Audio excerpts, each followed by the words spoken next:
Bum bum bum bum bum bum bum bum bum bum bum bum.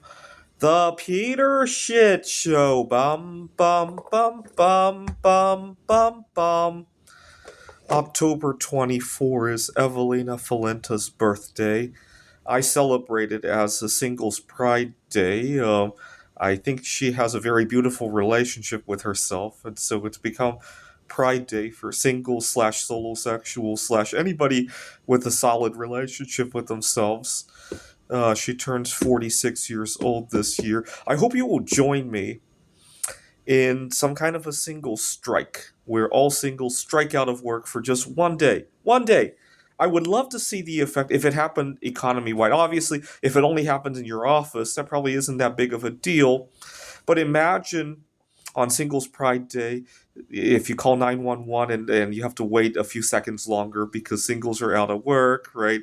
If on Singles Pride Day you go to your favorite restaurant with a partner and you got to wait a little bit longer, right? Or maybe there's a huge wait list, right?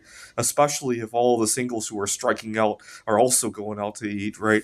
Imagine if you get the idea. I want there to be a small shocker of an event to raise awareness of how much weight singles are pulling.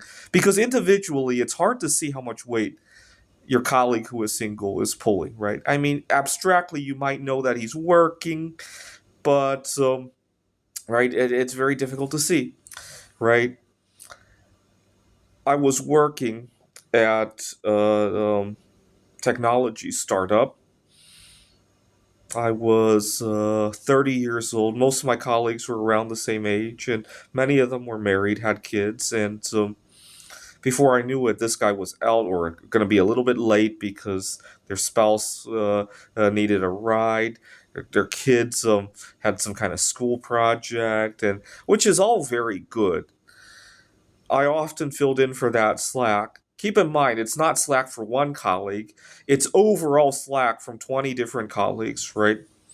And I was only working there 2 months, but during that time, I was almost eating out constantly, which in its own way is nice. I'll get to that in a second. In its own way was nice. But when I got my bank statement, I quickly realized that, wait a minute, all of this unpaid overtime, not only is it overtime for me, but it actually cost me money to do it.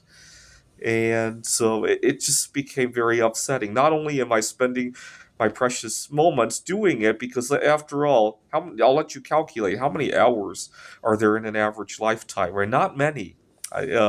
Sometimes I do a lot of tutoring, and I always encourage the students to calculate how many hours there are in, among other things, in a lifetime, how many hours have passed since a historical event, right? And the students are always surprised by the number, right? Just as a calculation exercise, I'll have students calculate, how many days have passed since COVID was declared, how many hours have passed since Pearl Harbor, or something like that. And the number is always shockingly low, believe it or not. And not only am I giving that up, but I'm spending money for the luxury of doing that. And meanwhile, singles have their own desires too, right? At the time, I might not have desired dating anybody, but I certainly did have my own hobbies and things that I liked, right? And so I think a 1 day strike would help highlight what we do, right? It's kind of like on your, if you're organizing your computer files and you want to select all files of a certain type, right? It highlights it out for you, right? If singles went on strike for 1 day, all of the stuff that didn't happen because singles were out of work would be highlighted on the screen, right? This is the Peter Dislike Show. Bum bum bum bum bum bum bum bum bum bum bum bum.